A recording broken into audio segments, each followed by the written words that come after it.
Assalamualaikum warahmatullahi wabarakatuh. Kita lanjutkan video pembelajaran kita dalam mata kuliah filsafat pendidikan. Kali ini kita akan bahas topik filsafat realisme dan pendidikan.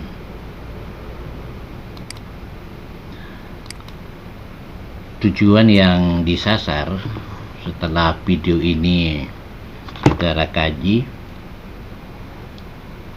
adalah konsep realisme sebagai sebuah gagasan filosofis, kemudian beberapa pemikiran para filsuf terkemuka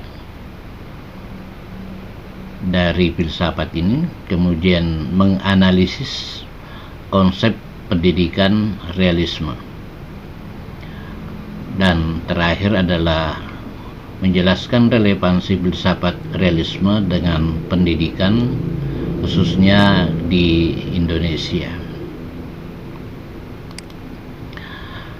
Baik, kita mulai dengan mengutip satu definisi tentang realisme, bahwa realisme itu adalah satu keyakinan atau teori yang memandang dunia sebagaimana yang kita lihat, yang kita saksikan, kita rasakan. Jadi kalau melihat mobil,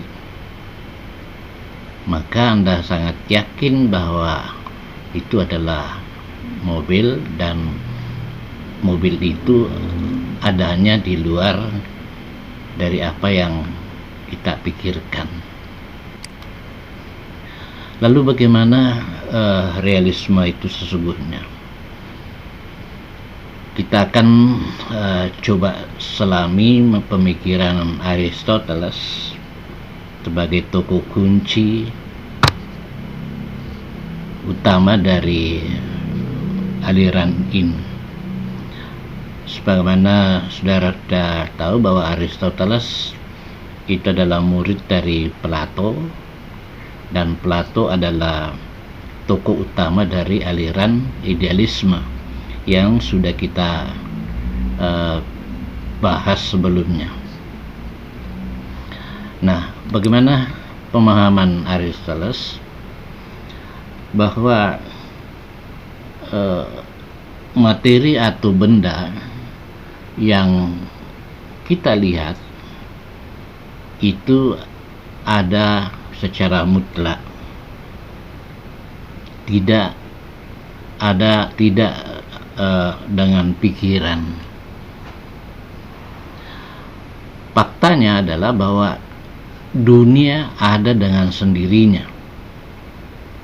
terlepas dari apakah manusia itu mengetahui atau tidak. Artinya, sebuah realitas yang boleh jadi kita belum pernah melihatnya, belum pernah merasakannya, tapi realitas itu adalah ada di sebuah wilayah daerah terkenal dengan daerah rekreasi misalnya, di mana kita belum pernah ada di sana, belum pernah menyaksikannya, tetapi fakta yang sebenarnya adalah realitas yang sebenarnya bahwa tempat itu ada. Ini yang dimasukkan terlepas dari apakah manusia itu mengetahui atau tidak mengetahui. Semua benda di dunia ini bukan manifestasi realitas non materi. Jadi bukan wujud dari sebuah pikiran, melainkan itu adalah wujud yang objektif dan merupakan objek pengetahuan manusia. Benda-benda yang ada di dunia ini adalah objek pengetahuan, dan bahwa gagasan kita terbentuk dari abstraksi dari sesuatu yang kita ketahui.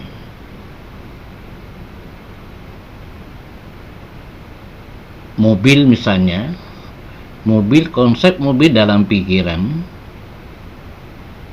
itu terbentuk dari sebuah realitas dan tersusun sebagai sebuah abstraksi dalam pikiran.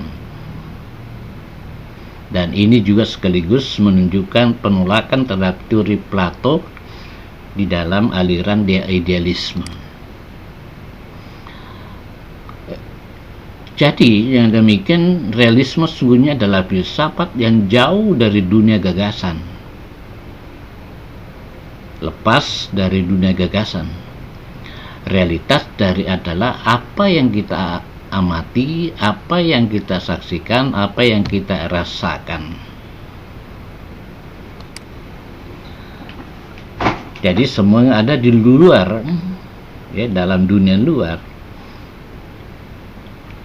adalah sebuah realitas. Dunia luar yang dimaksud adalah dunia di luar dari pikiran kita, baik yang diketahui maupun tidak diketahui. Ia ada secara independen dari apa yang diketahui, dirasakan, atau berhubungan dengan pikiran. Jadi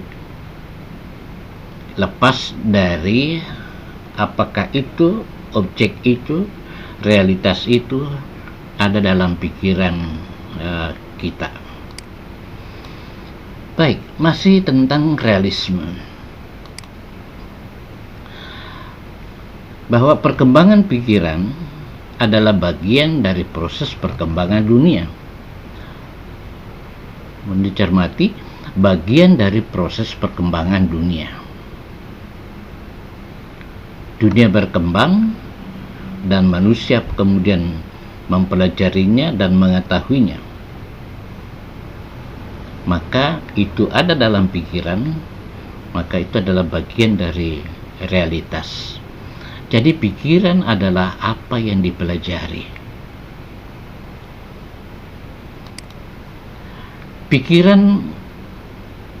Dalam pikiran manusia itu memiliki banyak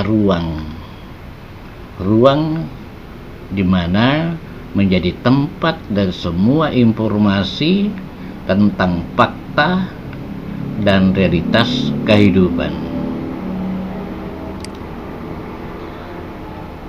Kemudian sekiranya seseorang dengan pemahaman yang sederhana, pengalaman yang sederhana, dan karenanya dia belum mengetahui, belum yakin kebenaran sebuah realitas, maka aliran ini menyatakan gunakan akal sehat.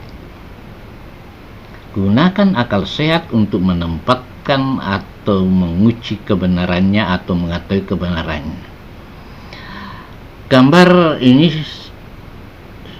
saya yakin ini cukup representatif untuk menggambarkan bagaimana seseorang yang mungkin karena belum banyak pengalaman tentang bagaimana memotong sebuah dahan, tapi satu yang pasti bahwa langkahnya adalah langkah yang tidak menggunakan akal sehat, tidak menempatkan akal sehat untuk membuktikan bahwa ini benar atau tidak, tepat atau tidak.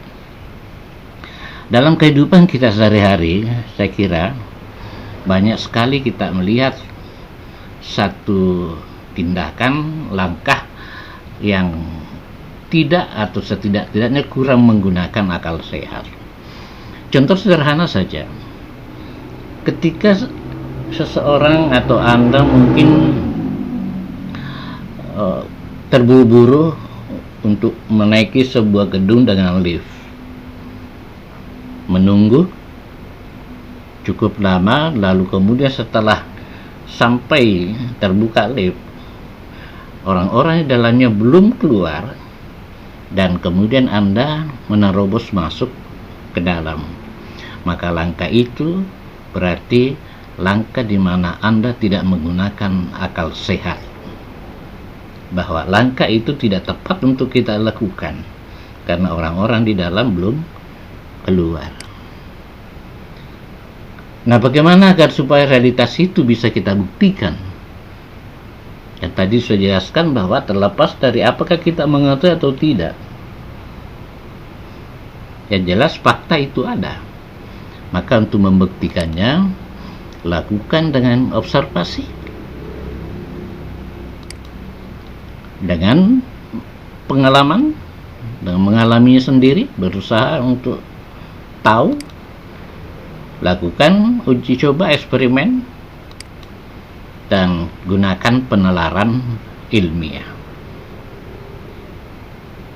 Inilah langkah-langkah yang bisa kita lakukan untuk membuktikan sebuah realitas yang ada tapi kita belum mengetahui benar tidaknya.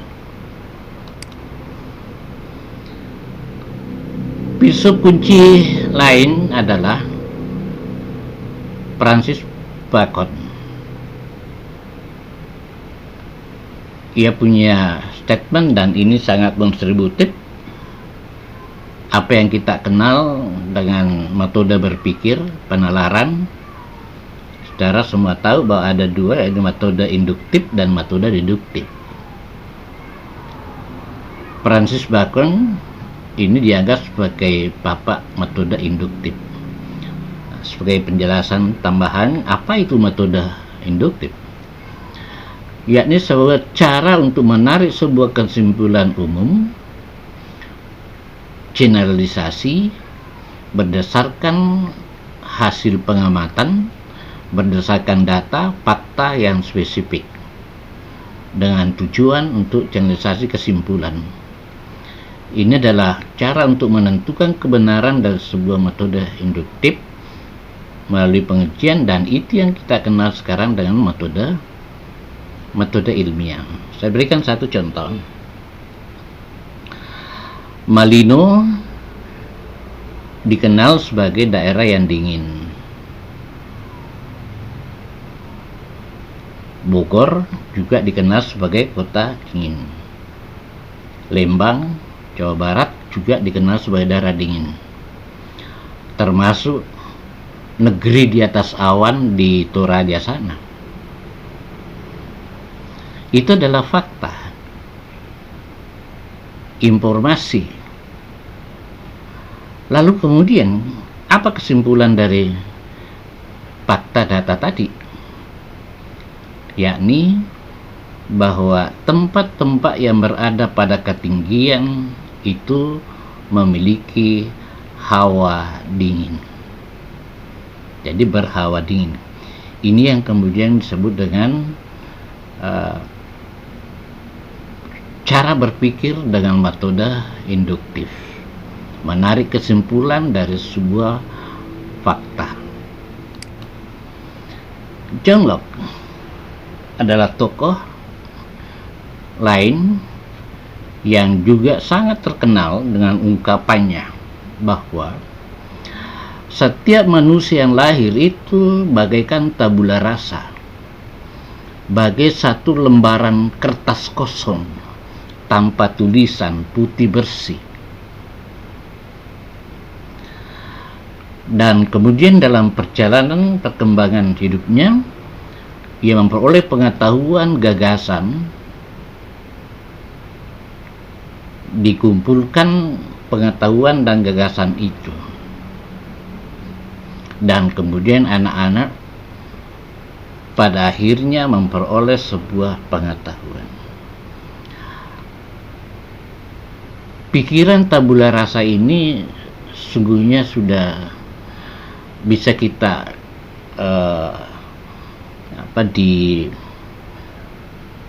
dibawa ke dalam dunia kesehari-harian, bahwa anak-anak ketika lahir sesungguhnya ia tidak memiliki pengetahuan, ia tidak memiliki dosa, tapi akan menjadi apa anak itu kelak,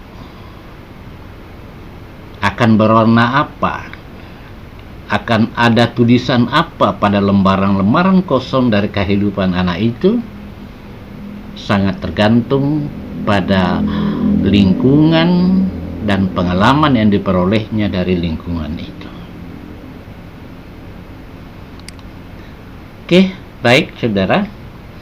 Setelah kita memahami inti dari gagasan aliran realisme ini, mari kita coba untuk mengkaji relevansinya dengan dunia pendidikan.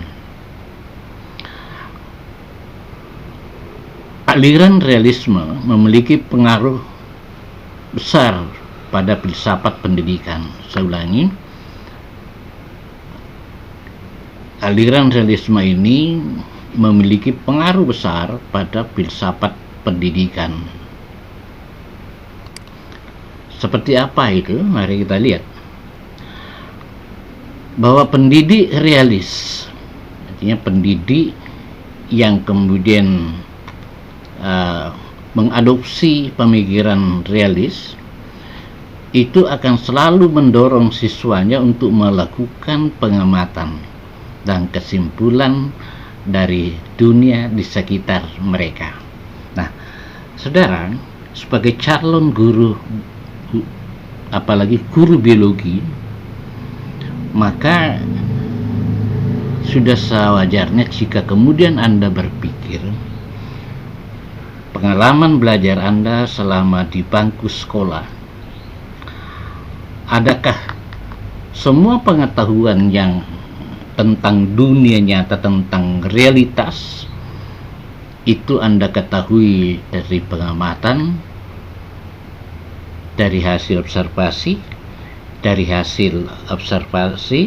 dari hasil eksperimen, dan lain sebagainya. Semuanya terpulang pada saudara. Yang kedua, pendidikan itu membantu siswa membentuk kebiasaan, watak, dan kecenderungan untuk mencari kebenaran, memahaminya dan menerapkannya dalam kehidupan sehari-hari. Itu pandangan realisme tentang pendidikan. Jadi pendidikan harus bisa membantu anak-anak untuk membentuk kebiasaan, watak, karakter, untuk bisa mencari dan menemukan kebenaran. Setelah itu, ia harus memahami dan tentu harapannya dia akan bisa menerapkannya. Pendidikan menurut realis pada hakikatnya adalah pewarisan atau transmisi nilai-nilai budaya. Sangat tepat sekali kalau kita mencoba melihat dalam implementasi pendidikan di Indonesia. Dalam skema realis, pendidikan itu berpusat pada disiplin ilmu dan juga berpusat pada guru. Nah, ini Anda harus atau perlu menganalisisnya lebih jauh. Seperti apakah yang dipahami itu adalah berpusat pada disiplin ilmu, bidang ilmu, dan juga berpusat pada guru. Baik, masih tentang realisme dan pendidikan. Menurut realisme, bahwa pendidikan harus bisa membuat hidup bahagia. Itu istilah. Membuat hidup bahagia, mengembangkan pengetahuan untuk bisa meracuk kehidupan masa depan anak-anak. Pendidikan harus mengembangkan kejuruan vokasional, keterampilan. Pendidikan juga harus bisa mengembangkan sikap ilmiah. Ini pandangan realisme tentang pendidikan. Bagaimana dengan slogan-slogan pendidikan kita selama ini? Masih tentang realisme, bahwa pendidikan harus bisa memfasilitasi adanya pengetahuan lingkungan alam, sains. Bagaimana dengan pandangannya tentang kurikulum? Bahwa kurikulum harus berpusat pada masalah praktis dan bermanfaat. Saya kira ini sangat mudah untuk dipahami. Kurikulum harus menyediakan sejumlah subjek mata pelajaran sesuai dengan minat dan kebutuhannya.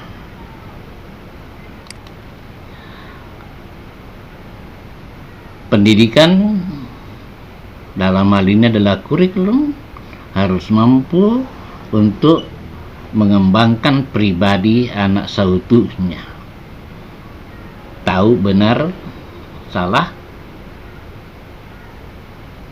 langkah tepat atau tidak tepat, dan kurikulum harus bisa mengarahkan pembelajaran dengan penggunaan gambar secara ekstensif. Artinya bahwa kurikulum dalam hal ini adalah pembelajaran harus bisa melibatkan banyak indera di dalam setiap penyampaian informasi. Nah, inilah pandangan tentang kurikulum menurut aliran realisme.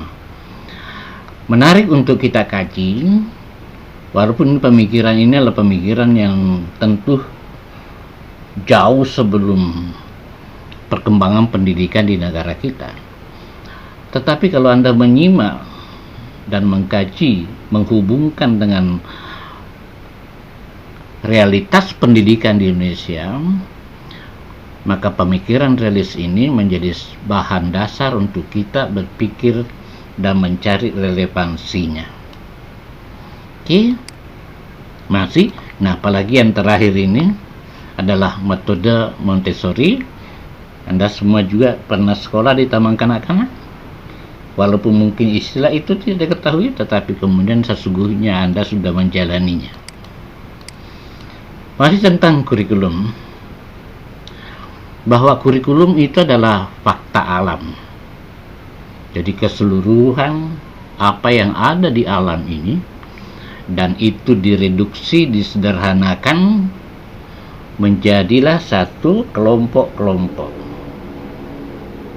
Telah ada sains, ada humaniora misalnya.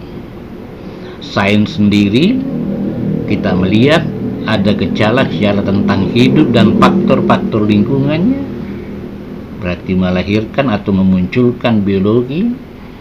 Gejala fisik alam dikelompokkan lagi menjadi sebuah bidang fisika misalnya. Itu yang dimasukkan. Jadi keseluruhan alam semesta ini itu kemudian direduksi, disimplikasi, dikalsifikasi sehingga menjadi satu bidang keilmuan. Lalu di dalamnya ada kurikulum inti. Ada kurikulum inti di mana kurikulum ini berisikan satu kebenaran esensial yang harus diungkapkan kepada semua anak selama pendidikan di sekolahnya. Kalau sebelumnya tadi itu ada peminatan, aliran realis tidak lupa menyampaikan bahwa tetap ada satu subjek dalam pendidikan di mana semua berlaku, semua siswa terlepas dari minatnya. Salah satu yang bisa kita kalau diurai lebih detail adalah mata pelajaran agama. Ini harus didesain, dihadirkan untuk semuanya. Lalu bagaimana realisme memandang guru? Menurut para realis, bahwa seorang guru itu harus mampu untuk mengenal dan mengimplementasikan berbagai strategi, metode, pendekatan. Kesimpulannya, seorang guru harus mampu membelajarkan siswanya, dan itu adalah kompetensi pedagogi. Selanjutnya, seorang guru juga harus mampu untuk menguasai bidang keilmuannya.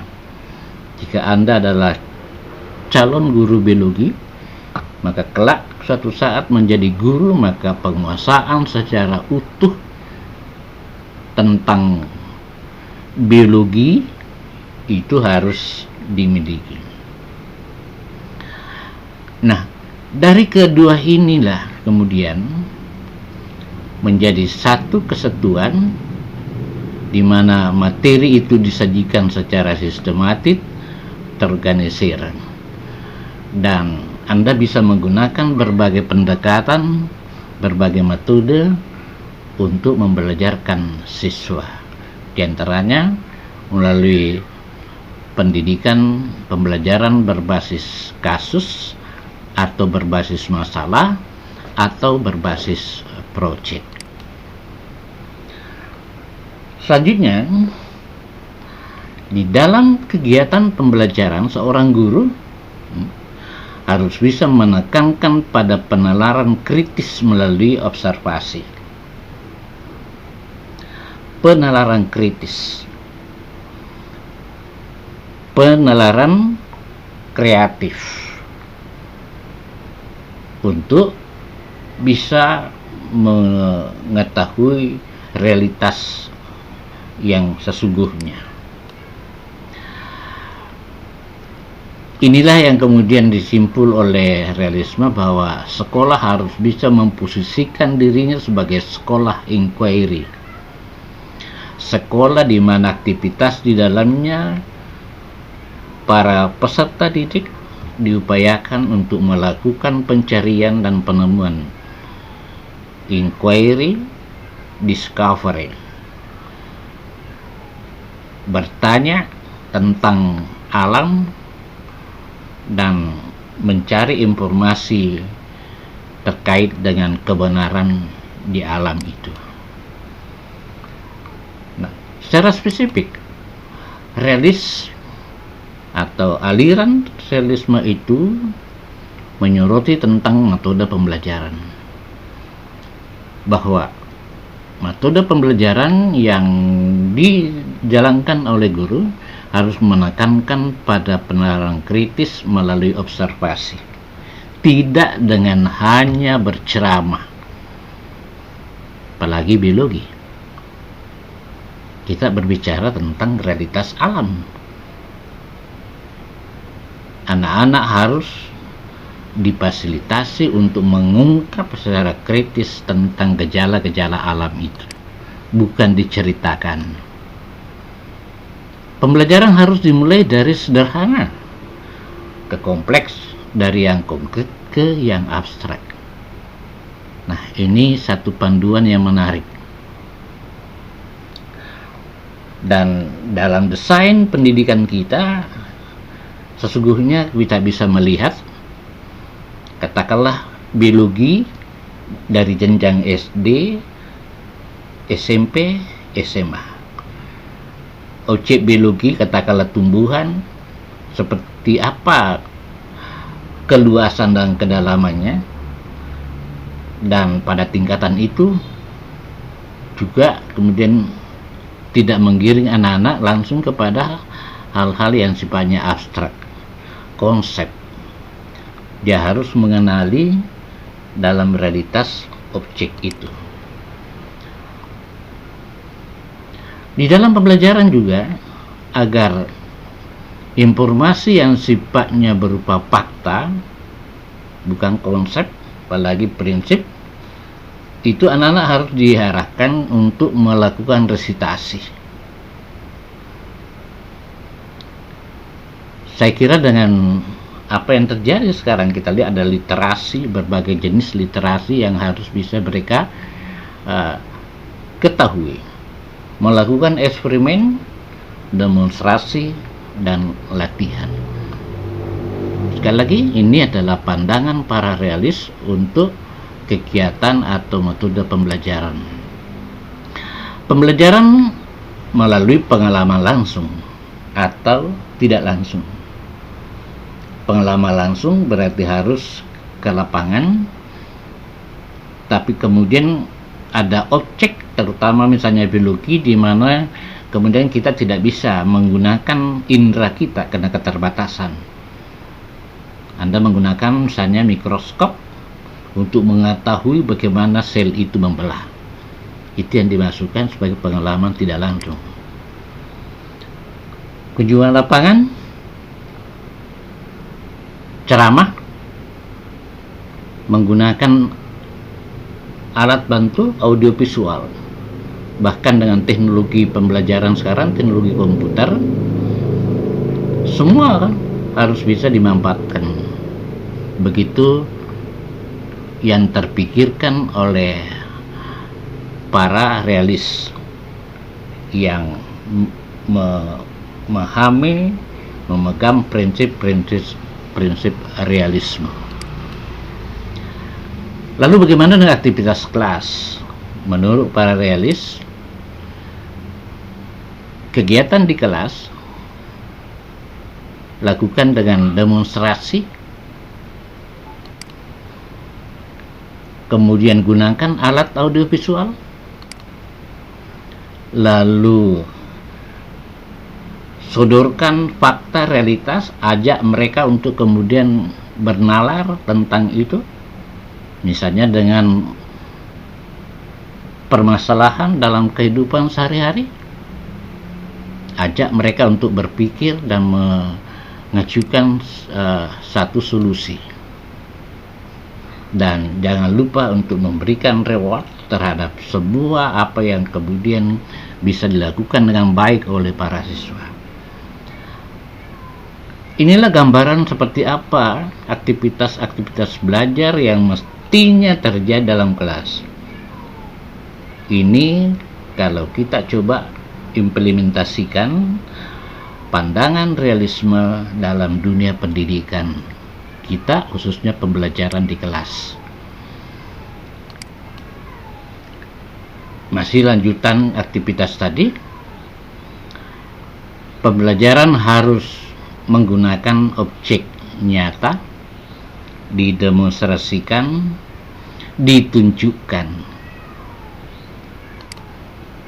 Kemudian guru memfasilitasi, sebagai fasilitator, sebagai pembimbing di dalam proses pembelajaran, dan mengajarkan bagaimana mereka bisa melengkapi dirinya dengan pengetahuan, dengan keterampilan dan sikap hidup, agar siswa kemudian bisa bertahan untuk hidup.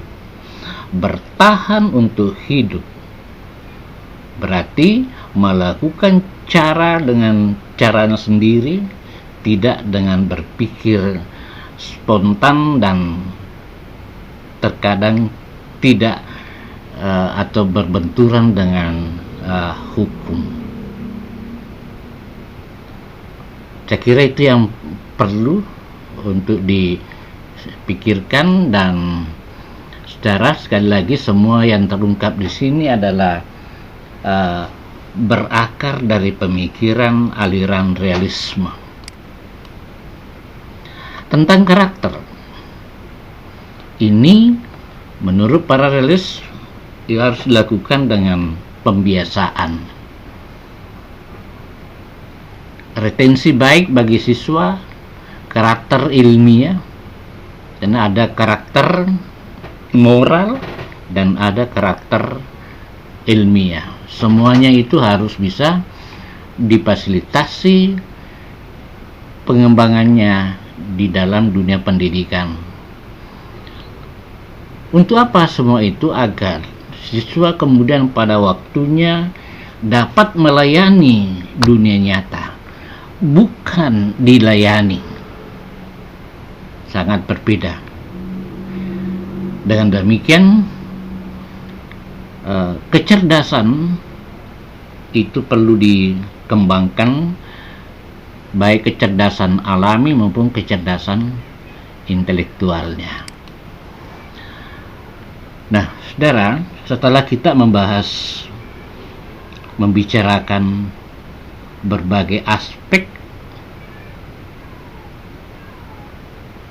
pemahaman dasar aliran realisme dan pandangannya tentang pendidikan, selanjutnya kita sudah bicarakan bagaimana aliran realisme ini ketika kemudian diimplementasikan dalam dunia pendidikan kita, khususnya kegiatan belajar mengajar di kelas. Saudara tentu sudah bisa melihat, mengkaji, menganalisis antara kondisi faktual pendidikan saat ini, apa yang sedang berjalan dalam prakteknya, dengan apa yang sudah dipikirkan oleh para realis yang tergabung dalam pemahaman aliran realisme. Inilah yang penting untuk saudara kaji dengan baik posisi aliran realisme dalam konteks pendidikan, khususnya pendidikan di Indonesia. Inilah beberapa kesimpulan yang saya kira kalau Anda bisa menambahkan hal lain yang belum tercover di antara yang tertulis di sini. Dan untuk selanjutnya, sebagaimana aliran sebelumnya, ada tugas diskusi. Ini dimaksudkan untuk mengasah kemampuan penalaran saudara, pengkajian saudara tentang relevansi antara aliran realisme dan pendidikan yang sedang kita laksanakan, yang kita jalankan di bangsa kita ini. Demikian saudara, saya kira outline, garis-garis besar pandangan aliran realisme dan pendidikan. Semoga bermanfaat. Sekian, Assalamualaikum warahmatullahi wabarakatuh.